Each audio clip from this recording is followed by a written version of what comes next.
Hello there. Hi, guys. Due to insistent public demand, I'm going to repeat everything I said from the previous blog. So better watch it now because I'm not going to repeat everything I'm going to say. Okay? Better listen carefully.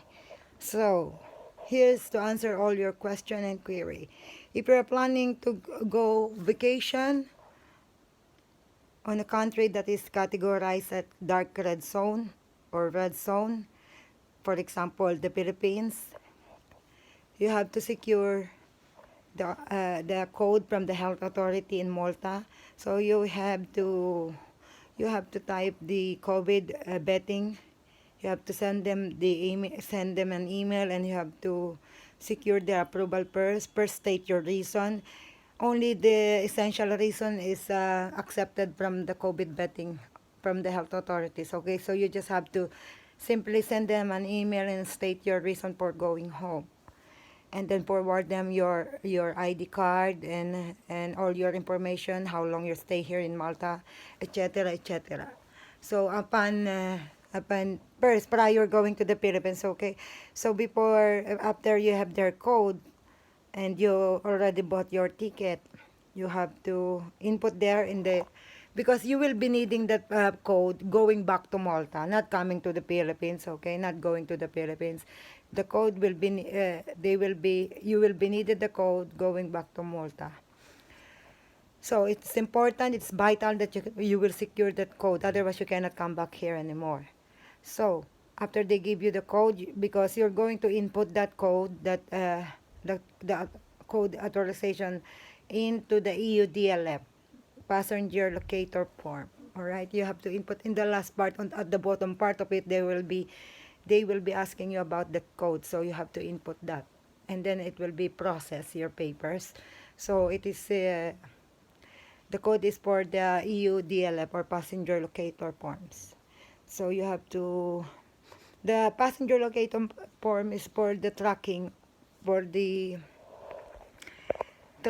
your airlines, your details, your airport, for the contact tracing. Contact tracing, all right. It will be for the contact tracing for against COVID. So, if you are going to the Philippines, you better secure your OEC or okay, OEC, Overseas Employment Contract. So, if you have the OEC if you have the previous OEC, for example, you went home last year, you will be exempted for the OEC. But if you don't have, it's your first time to go back to the Philippines after so many years, then you have to secure your OEC. So there's a website, and you just type in the Balik Manggagawa website, and they will direct you to another website, the new one. Then you have to input your details there, create your own account, and you have to download your passport, your details there, and you have to write it correctly.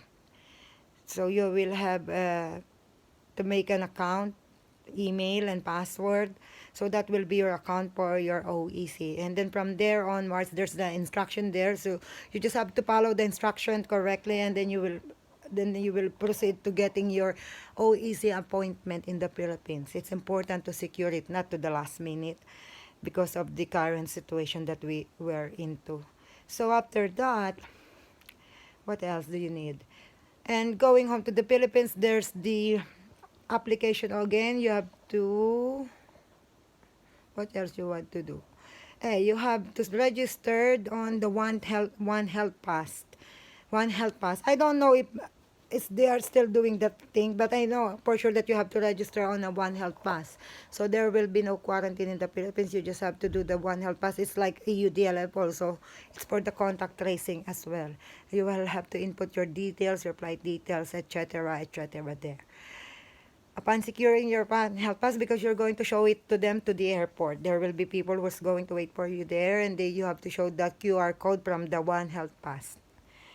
And going back to Malta, it's important that you printed out all the ticket, not the ticket, I mean, aside from the boarding pass and the ticket, you have to bring the copies of your EUDLF and health authorization in Malta, stating the place that you're going to do the quarantine. Because in the EUDLF, they will be asking you about your quarantine destination here in Malta, because you have to undergo at least 7 days quarantine still. If you are fully vaccinated with the booster, 7 days quarantine. So you have to input a registered address that are allowed by the government of Malta. Okay. First, when you are contacting them through email, they will tell you have to tell them which address you're going to use for your quarantine, and they will approve it. Otherwise, they will tell you whether they approve it or not, and you will find another location. So what else do you need to ask me? The ticket price, you know that there's a lot of cheaper price now for the ticket. Better make sure that you buy ticket to the designated not on the I'm not advising you to buy on the third party ticket, but if you buy them, make sure that they know all the protocols about the COVID, because I don't want you to have problem like what happened to me last time. Anyway, now it's more they are not more stricter now. I mean, so it's better. I think it's better now to go home. So that's all. I'm not going to answer all your question anymore, because next time I'm going to ask you to pay €5 each question. So don't forget your OEC if you are going to the Philippines. OEC, One Health Pass, registration, and the COVID betting health, the approval from the health authorities, and the name and the address and location of your quarantine place when you come back here. And make sure that you have extra money going back and going back here. So if you encounter any problem, at least you have money. And you have to have still, if you are going to travel for a long travel, you still have to have the vaccine, not the vaccine, the swab test within 72 hours, 48 to 72 hours, if I'm not mistaken. And also do your own diligence, check, do your own research every day. Watch the news for any updates or any changes. So before believing in me. And that's all. So you have to secure everything.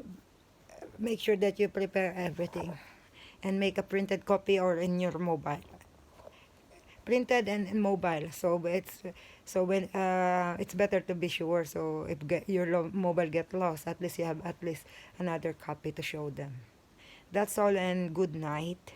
I hope I answered all your question, and at least I can help you in some ways or another. All right. Good night. Ciao.